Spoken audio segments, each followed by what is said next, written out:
จ้าเอคนหล่อเออเอ้ยสบายดีปะลูกเนี่ยตีสบายดีป่าลูกตัวมายังนำเฮาตัวกินหอนเฮาบ่ฮะกินหอนเฮาหรือกินหอนอันเงินเฮาเอาดีดีหอดจะเออกินหอนกินหอนเฮาหรืออยากกินขนมคิงคันเออบอกอย่างนั้นต้องแบบนี้นะก็พ่อเพิ่นมาสู่อันสิออกมื้อหน้าพี่น้องป้านมาสู่แต่เช้าแต่เสียมาปลุกแต่เช้าพุ่นได้อันที่มาปลุกนั่นบ่มีหยังโทรศัพท์เพิ่นลินบ่ได้แหมอุ้ยติดโทรศัพท์คือหยังนี่ เดี๋ยวสิพาเพิ่นออกหน้าก่อนแต่ว่าแม่เพิ่นน่ะออกก่อนแล้วยังแต่นเพิ่นผู้เดียวสิพาแวะซื้อขนมอยู่งบอันพันกีบเด้องบใบกล้วยเด้อปออิหยังซะจะดีเอาเท่าใดซะ2,000 2,000โอเคไปขึ้นรถอย่าไปหาแก๊บบ่มันยังขาดนะเอาเงินบ่สั่นมันเลือกเอาทุนเท่าใดเอาขนมมาหล่ออีกแล้ว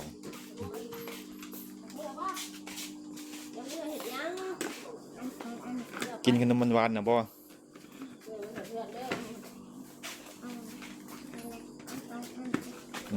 ใครเนี่ย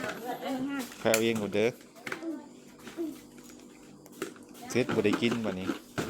เซ็ตบ่ได้กินเซ็ต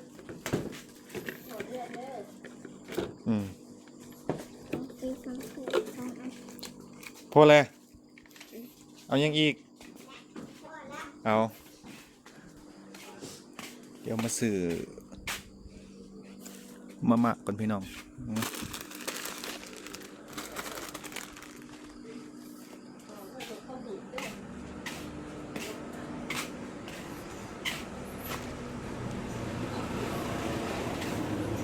ฟอกกาแฟอยู่ใส่หน่อมาดิ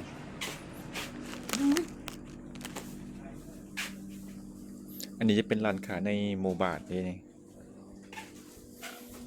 เหมือนกาแฟเนาะกาแฟหรือว่าไฟแซก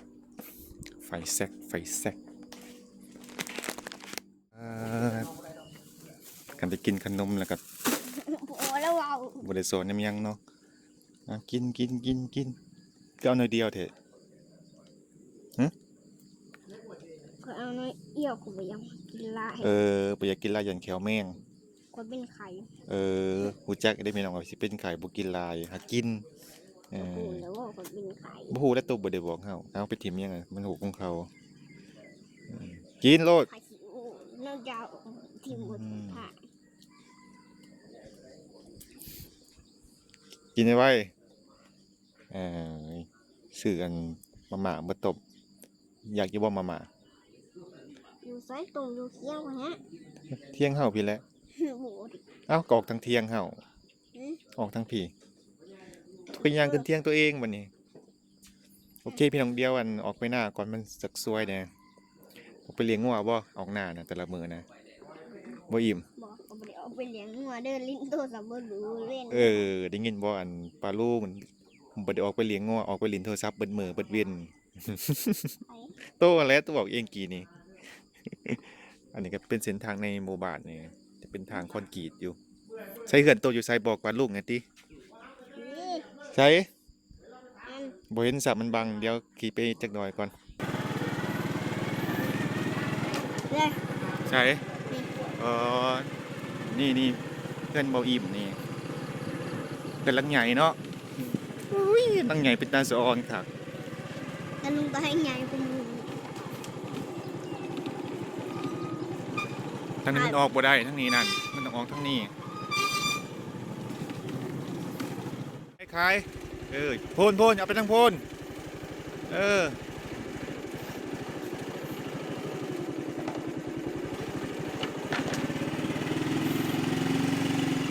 จักขี่กันต้องจักไข่อันนี้จะเป็นหัวหน้าเอ็ดเพื่อบ่ให้ง่วงไปเขาไปกินเขาก็เจ้าเลยเอาไปปลาตัวไหนปลาเนี่ยแม่ไปอัด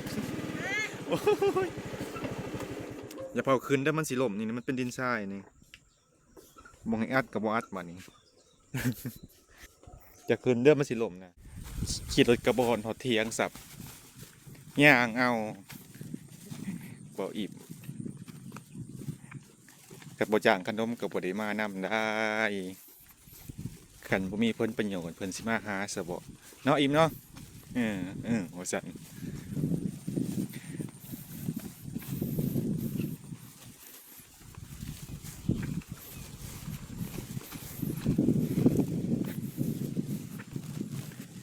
สบายดีเด้อพี่น้องสวัสดีพี่น้องปองปาย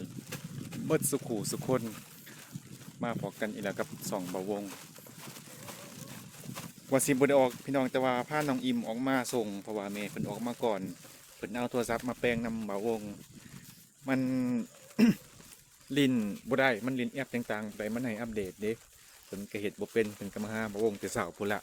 มาปลุกแต่เช้าแต่เสี่ยวก็เลยจะเป็นได้ออกมาส่งเพิ่นที่แรกว่าสิไปตัดผมแล้วก็ไปเอาเครื่องอยู่ห้านอันน้องน้ำพลจำเป็นได้ออกมาส่งเพิ่นก่อนแล้วก็สิกลับมานำหลังอ้าวใส่ว่าบ่กินของพ่อใหญ่แล้วบัดหมอนี่เสียบอยู่มาซื้อไปให้พ่อใหญ่เพื่อไปกินของลาว ให้เสียงจับขึ้นมาผ่านเสียง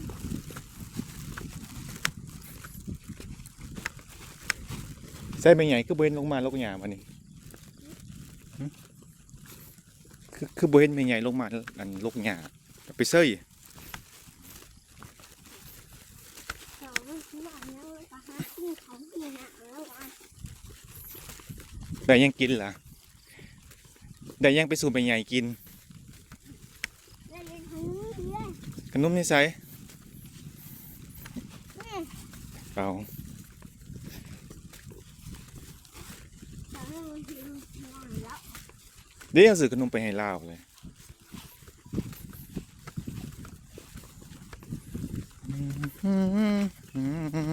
เป็นตอนเก่าหรือว่าลีเก่าเขาเจ้าพี่น้องนี่แต่ว่า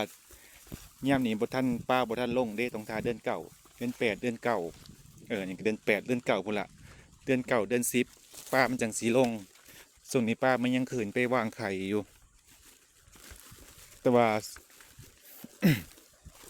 ซุ่มลงก็มีซุ่มขึ้นก็มีปนเปกันไป แต่ว่าแถวหน้าบ่าวงก็บ่ค่อยมีปลาดอกมีปลาเล็กๆน้อยๆมีปลาพอกอันปลาสอกปลาซิวพวกปลาขอปลาดุกปลาเค็งนี่ก็น้อยนักจังสิมีไปใส่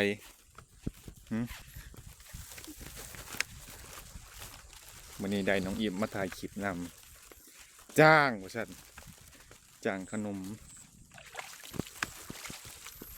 สกใจอันดงเวียงตัวนั้นออกไปหน้าแล้วอิ่มจังบ่เห็น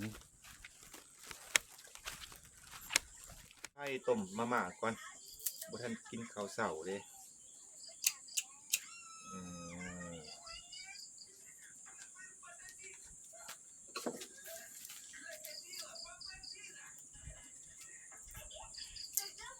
ดังไผ่ต้มมีแล้วกับย่างปลาหมึกแห้งอุ้ยผู้เล่นโทรศัพท์เบิ่งบอกบ่ได้ฟังเด้อ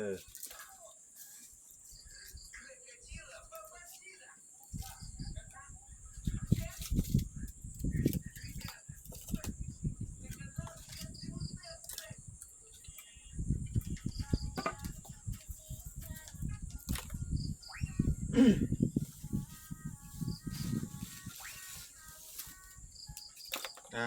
เดี๋ยวพี่น้องอันนี้เสื้อไว้ก่อนกันเขาเจ้าหลับไปมันคืออันนี้พี่น้องมากินข้าวนำกันจ้าสบายดีพี่น้องมากินข้าวกับน้องอิ่มเกี่ยงอาหารเสร็จมันเป็นเด็กเสร็จเนาะปลาหมึกแห้ง ปวยเป็นเด็กเฉยเลยสวัสดีนะ บีมเอาอีกเด้อสิเบงให้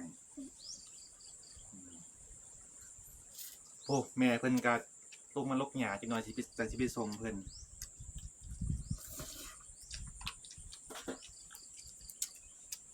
แดง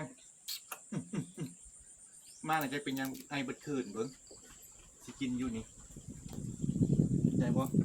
เอานี่ ถ้าเคยหนักเลยปวย น้ำใช้สิมาพิษไว้ว่าบ่กินซ้ำอันนี้เอ้าบ่แม่นสิเห็นไปแล้วติ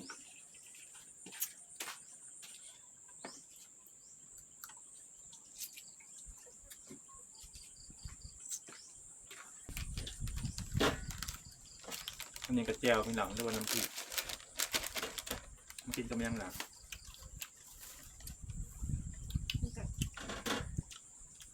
ยังเหรอ เจ้า จามยังก็บอกว่าลุงที่จามยัง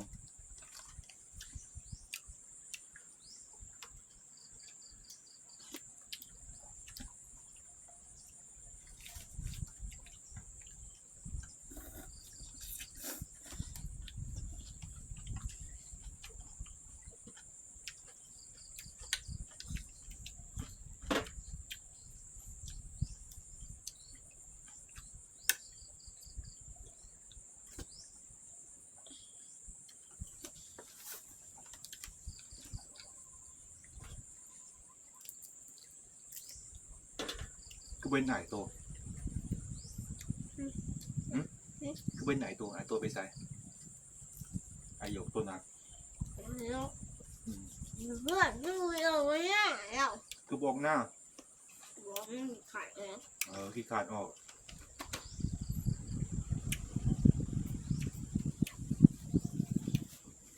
กินจะตุ่มมาม่าใครซื้อแล้วมัน ก็มีกี่ที่มาขาย บ้าเก็บเอา อืม เงินพอแตนเลยลายมันเป็นตุ่ม30 แสนเห็นมันจะยังค่ะ แตนตอดบ่ อืม ไปหากี่ที่แต่แตนตอด 30 แสนต่อเดือนเป็นตุ่ม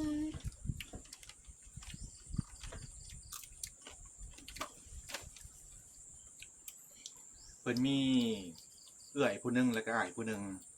แม่นบ่เอื่อยซื้อยังเอื่อยนะ อายุ เอื่อยยุงอ้ายได้ซะ อาศัย เอ้าบ่แม่น อายุ เออ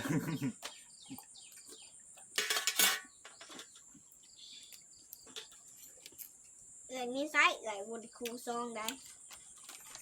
ถอยครูใส่ซอง เอื่อยน่ะไปเฮ็ดเวียกอยู่ไทยแม่นบ่อืมอ้ายผู้หนึงอยู่เพื่อน ไปมีมูลไปจ้องคนไป ไปหมู่โต คนหน่อยหนึ่งคนใหญ่ตัวหนึ่งเจ้าโบเห็นดอกบะมูใส่มือคอยมีเจ้า ที่ใส่ ถ้าเพื่อน อืม คอยเล่นเลย คือหลีเฮา ให้เหลือว่าไปยังให้จะ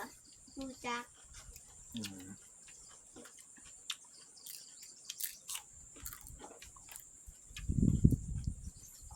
ม คอยได้เพื่อนมัน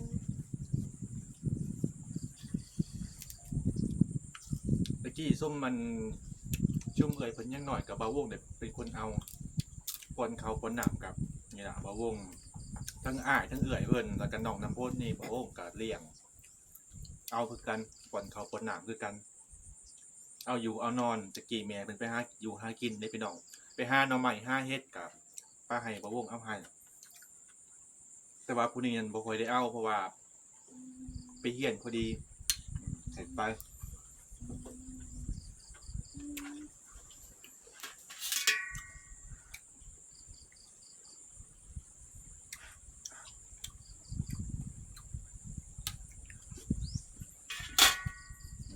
เออ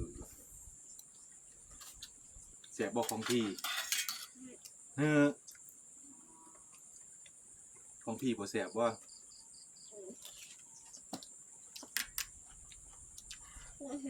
แห้งแห้งมีขนมปัง จานเขาไปกินเบิดเด้อเออ จานโบราณเนี่ย พ่อจ้ะไข่ยีแดงบักแดง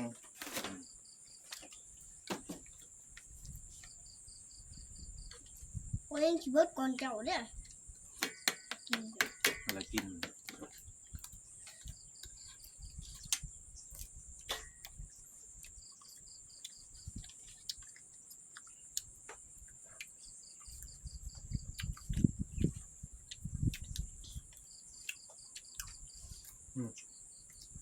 ง่วงกันนอนละสงสัยอันขึ้นนี่บ่ได้นอนปุ๊บมีไงตัวลงใหม่นะ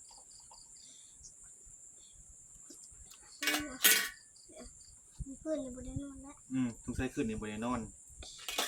เปียดแห้งบ่เหมือนเปียดคัก เซ็ตป่ะนี่เผ็ดแห้งละ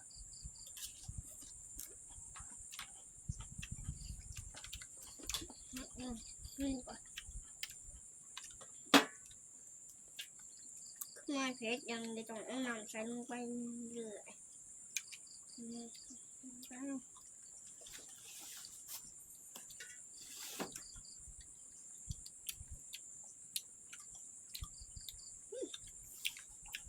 มาบ้านแล้วกับผู้ที่ทายยังพี่น้องนอกจากวิวถ้ามาเบื่อว่าผู้ทายกับเบื่อคือกันพี่น้องหากจะเป็นตอนอารมณ์เพราะว่ากับเพราะว่ามี FC เป็นกระทาเบิ่งคลิปบ่วงแม่นคันบ่ลงก็ก็เป็นกระแสมานำพี่น้องก็ต้องได้ลงเพราะว่ายัง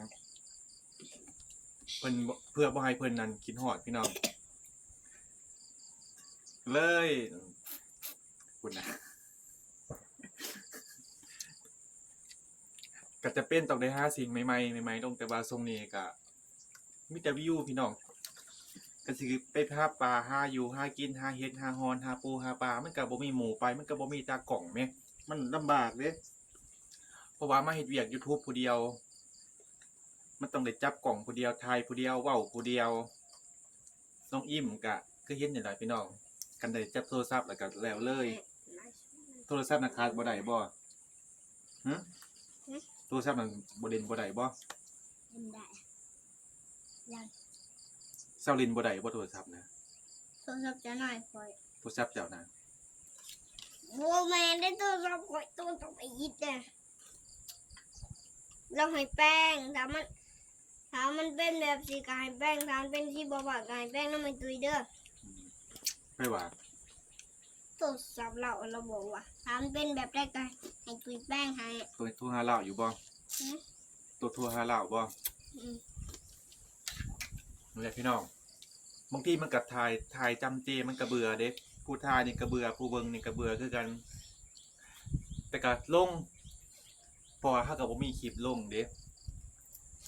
จังได้ก็บ่วงก็ฝากส่องน้อยๆของบ่วงอยู่ในอ้อมอกอ้อมใจพี่ๆ FC ทุกคนแน่เด้อเพราะว่าช่วงนี้ก็มาบ้านมันก็บ่ค่อยมีกิจกรรมถ่ายพอปานใดนอกจากถ่ายวิวถ่ายทุ่งไร่ทุ่งนาถ่ายภูเขาเนาะโดยนี่ล่ะ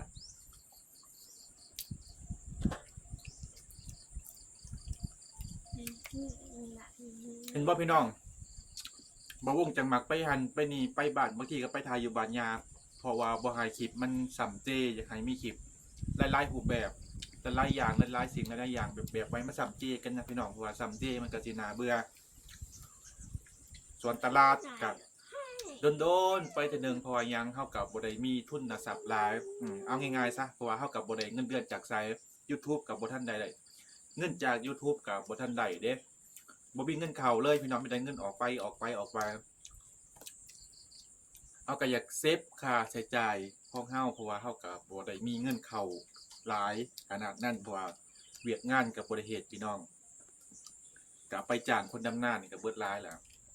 ก็เลยแบบอยากเซฟค่าใช้จ่ายของตัวเองลงแน่เก็บไว้เผื่อยังยามเจ็บเป็นเอ็นอุ่นแล้วมันสิยากบ่มีเงินก็เลยช่วงนี้ต้องถ่ายวิวทิวทัศน์ภาพบรรยากาศทุ่งไร่ทุ่งนาเบิ่งก่อนพี่น้องเพราะว่าจะไปหาอยู่หากินไปกับน้องอิ่มบ่ไปบ่ขึ้นภูขึ้นพานำเฮาไปบ่ยังไปได้ล่ะโอ้ขยันยังขึ้นเที่ยงกี่ขาดแล้วจะไปขึ้นภูขึ้นพาจังได๋คือสิย่างฮอด เจ้ากันจะไปยัง เอา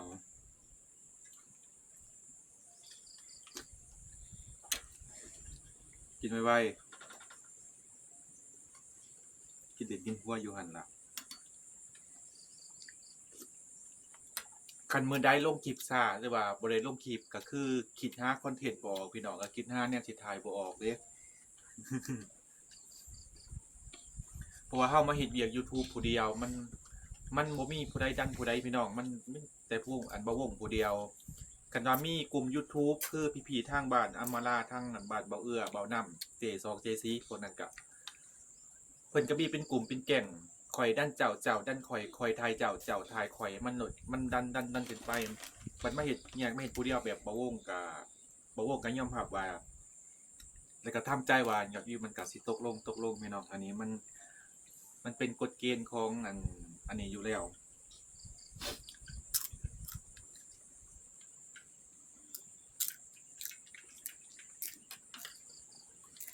เสียบอยู่บ่ถ้าบ่เสียบไปซื้อกินจักเทื่อเด้อขนมนมเนยนะเด้อโอ้เอาจากสูบบัวสูบหางเอาเผ็ด นั่น แห้ง ดีกว่า นอนแล้วเผ็ดแห้งบ่อิ่ม เจ้าเลย กินเบิดแม่ บ่ แน่กินเบิดสัจจามเอ็นนะของป่าแล้วนะ โอเค เรียกมาหมาที่ให้ปักแดงกิน มันไข่บ่ซาดมันบ่สบายบ่จักมันไอบ่ขึ้นพี่น้องปักแดงนะ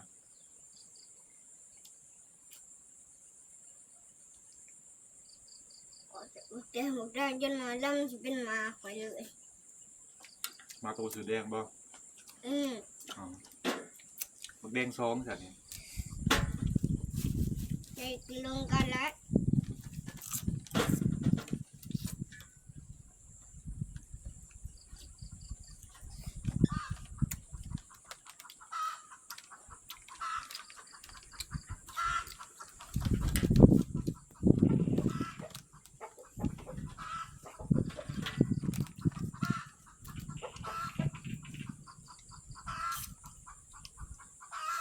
กะสิไปทานน้ำหมู่เพิ่นอ้ายกล่องนี่พี่น้องเขาเจ้าก็บ่ได้อยากเข้ากล่องนำ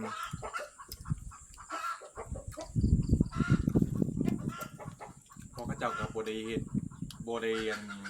ช่องเกี่ยวกับโซเชียลได้มีแต่เล่นเพจเล่น TikTok แล้วก็แล้วสิไปถ่ายเขาเจ้าก็อายก็เขินกล่องก็บ่ไปดีกว่า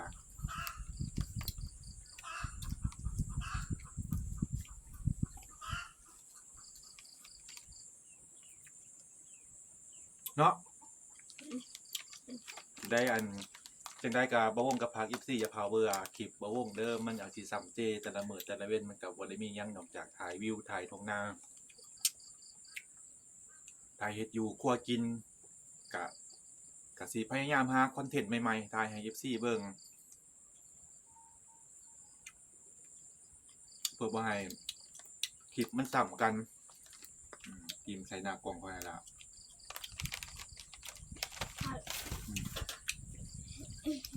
โอเคพี่น้องมาหอนี้บ่าวงสิได้จบคลิปไว้เพียงเท่านี้สุดท้ายนี้บ่าวงต้องขอบคุณขอบใจ FC หลายๆที่เข้ามาติดตามที่เข้ามาคอมเมนต์กดไลค์กดแชร์เข้ามาเป็นกำลังใจให้บ่าวงเดี๋ยวพอกันใหม่อีพี่นาพี่น้องสบายดีปะลุงลาเนี่ยไว้ สบายดีป่าโน่ บ๊ายบาย